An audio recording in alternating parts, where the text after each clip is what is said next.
हमारे देवदत्त के भाग्य को ही ले लीजिए। आयु में सिद्धार्थ से बड़ा सिद्धार्थ को ही मिला। क्या मैं अंदर आ सकती हूँ? आओ यशोधरा, आओ। ये सारे पकवान मैंने स्वयं अपने हाथों से बनाए हैं मजले मामा। उत्तम। महाराज, आपने यशोधरा को क्षमा करके हमारे हृदय का भार हल्का कर दिया। और बताइए, महाराज शुद्धोधन के पुत्र का परीक्षा में प्रदर्शन कैसा रहा? षड्यंत्र रच के विजयी हुए हैं युवराज। वैसे परीक्षा के पश्चात उन्होंने स्वयं को पूरे कपिलवस्तु के सामने डरपोक और रणछोड़ प्रमाणित कर दिया। वो कैसे? चीते का आखेट छोड़कर जंगल से बच्चे को उठाकर ले गए। वो तो हमारा देवदत्त था जिसने चीते का सर काटकर महाराज के चरणों में अर्पण कर दिया। फिर तो ये बात शाक्य कुल में फैला देनी चाहिए कि उनका होने वाला सम्राट डरपोक है। सिद्धार्थ की जगह देवदत्त को ही सम्राट बनाया जाए, क्यों? क्षमा करें मजले मामा, पर आप अर्ध सत्य कह रहे हैं। क्या सिद्धार्थ ने एक बच्चे के प्राण नहीं बचाए? क्या सिद्धार्थ ने सारी परीक्षा प्रथम रहकर उत्तीर्ण नहीं की? आपको विश्वास नहीं होगा, परंतु सिद्धार्थ को कपिलवस्तु की प्रजा अपने हृदय में बसाती है। तारे की चमक को कोई लाख मिटाने का प्रयत्न करे, पर तारा चमकता ही है मजले मामा।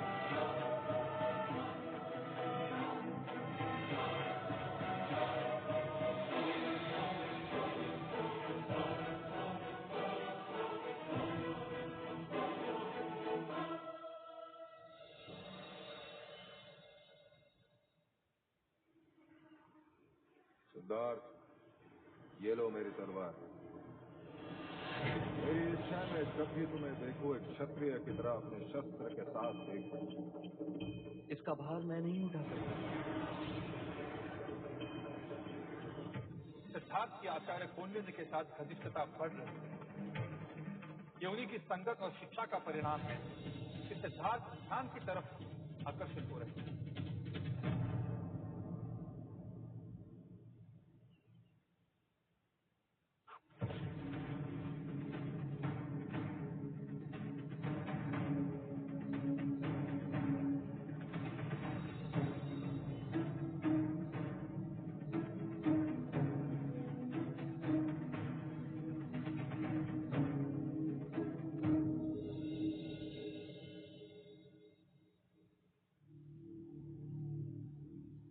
क्या हुआ देव?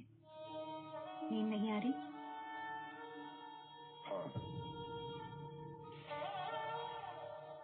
मन में इतना उद्वेग पहले कभी नहीं था देवी। मैं सिद्धार्थ को समझ नहीं पा रहा। कहीं वो ऐसा कोई कार्य न कर बैठे जिससे हमारे पूर्वजों का नाम कलंकित हो। परंतु वो अर्थहीन बातें नहीं करता। हाँ, उसकी बातें सत्य होती है, फिर भी मैं उससे अप्रसन्न रहता हूँ। क्यों पता नहीं प्रजापति। क्योंकि आप चाहते हैं कि हमारा पुत्र आपके मार्ग पर चले, पर वो विलक्षण प्रतिभा है। वो अपना मार्ग स्वयं खोजता है। वो उनमें से नहीं जो आंखें मूंद कर पीछे पीछे चलते हैं। परंतु अकेले जाने पर मनुष्य भटक भी सकता है प्रजापति। यही भय आपके उद्वेग का कारण है। यदि असित मुनि नहीं आते और सिद्धार्थ का भविष्य नहीं बताते तो ये भय कभी नहीं होता और आपको सिद्धार्थ की सभी बातें सहज लगती। सत्य कह रही हो तुम। उसकी बातें मैं सहज स्वीकार नहीं करता। क्योंकि आप उससे बहुत स्नेह करते हैं। वो कुछ अनुचित करता हूँ क्या? नहीं, पर मर्यादा से अधिक सावधानी भी कभी कभी संकट बढ़ा देती है। आइए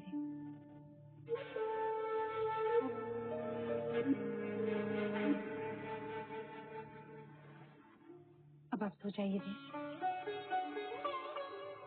देव, नींद से बड़ा मित्र नहीं और उद्वेग से बड़ा शत्रु नहीं। कुछ बातें ईश्वर पर भी छोड़ देनी चाहिए, सब ठीक करें।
मेरा पुत्र सन्यासी बनेगा, सन्यासी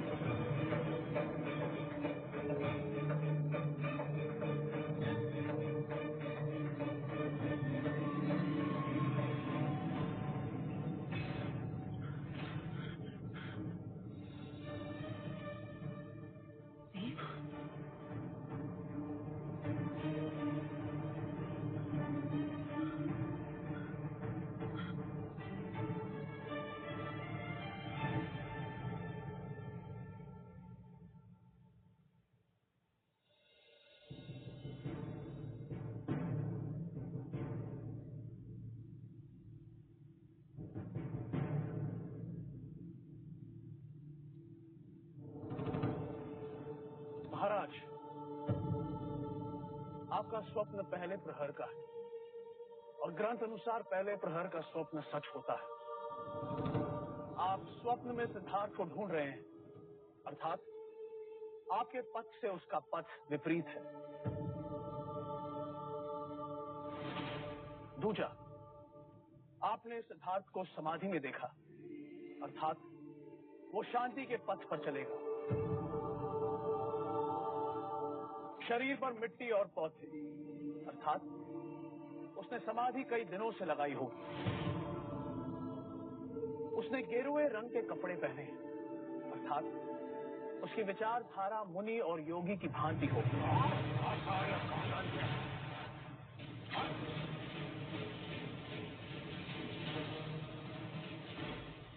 कृपया शांत हो जाइए महाराज। महाराज विचलित न हो। पहले प्रहर के स्वप्न सत्य होते हैं, किंतु उसके एक नहीं कई संकेत होते हैं। स्वप्न का आकलन व्यक्ति विशेष पर निर्भर करता है।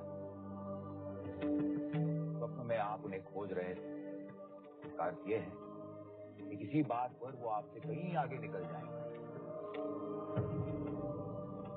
स्वप्न में आपने उन्हें समाधि में पाया, इसका अर्थ यह है कि युवराज का संकल्प दृढ़ है, जो वो ठानेंगे वो करके रहेंगे।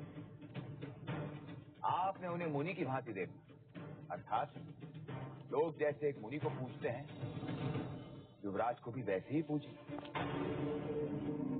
महाराज, हम सब जानते हैं कि युवराज की जन्म कुंडली में कई सिद्ध योग हैं। जिस राजा का संकल्प दृढ़ होता है वही चक्रवर्ती होता है। मैं आपके कथन से सहमत हूँ कि स्वप्नों का आकलन व्यक्ति विशेष पर निर्भर करता है। आचार्य कौंडिन्य, मेरा आपसे मतभेद है। आपने सिद्धार्थ को वो ज्ञान दिया जो मैं उसे देना नहीं चाहता था। आपने सिद्धार्थ को अहिंसा, ध्यान और मृत्यु का ज्ञान दिया, वो उचित न था। कुलगुरु वाचस्पति ने सच कहा महाराज। आकलन व्यक्ति विशेष पर निर्भर करता है। जो बालक 8 वर्ष की आयु में सारे शास्त्र कंठस्थ कर लेता हो, उससे क्या छुपेगा। महाराज, वेदों और शास्त्रों में जगह जगह पर जीवन, मरण, मोक्ष, मुक्ति का उल्लेख है। केवल इन उल्लेखों और उपदेशों से कोई सन्यासी नहीं बन जाएगा। अब तक शमशान वैराग्य की भावना उनमें नहीं हुई, क्योंकि उन्होंने अब तक किसी भी मनुष्य की अथवा अपने स्वजन की मृत्यु नहीं देखी। उन्हें मनुष्य रोग की अनुभूति नहीं हुई है। और रही बात अहिंसा और ध्यान की, तो अहिंसा उनका स्वभाव है और ध्यान उनकी रुचि। महाराज, स्वभाव और रुचि मनुष्य अपने साथ लेकर जन्म लेता है, उसे सिखाया नहीं जाता। एक पक्षी की पीड़ा अथवा एक जीव की मृत्यु देखकर जो बालक बेहाल हो जाता है, मनुष्य के दुख उसके लिए अमूल्य हो। आप, हम, यहाँ उपस्थित सब मोक्ष प्राप्त करना चाहते हैं। प्राप्त करने के कई मार्ग, भक्ति, वैराग्य, ज्ञान। अब कौन सा मार्ग चुनना है, इसका आकलन भी व्यक्ति विशेष पर निर्भर करता है। फिर भी यदि आप सब गुणी जनों को मेरी शिक्षा प्रणाली अनुचित लगी हो, तो मैं क्षमा चाहता हूं। महाराज, मुझे यहां से जाने की अनुमति दे दीजिए।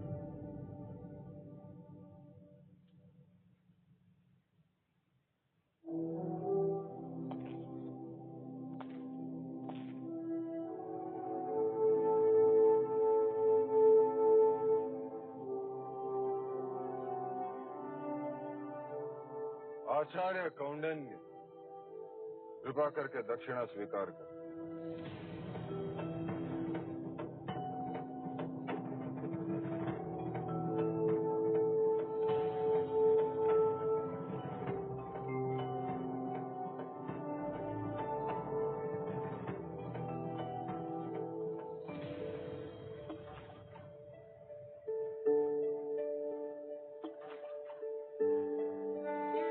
ऐसा क्यों होता है चन्ना? जब मनुष्य के जीवन में कोई साथ आता है तो उसे खुशी होती है, और जब छोड़कर चला जाता है तो ग्लानि। देवी गोपा के जाने का दुख है आपको?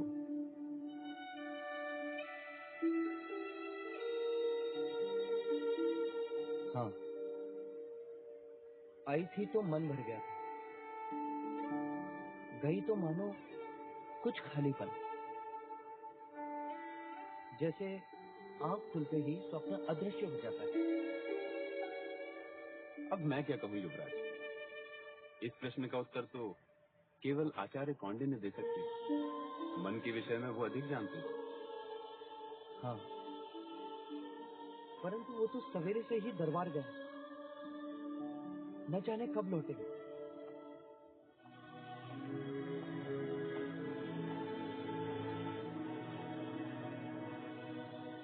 कुलगुरु, मैं ये दक्षिणा स्वीकार नहीं कर सकता।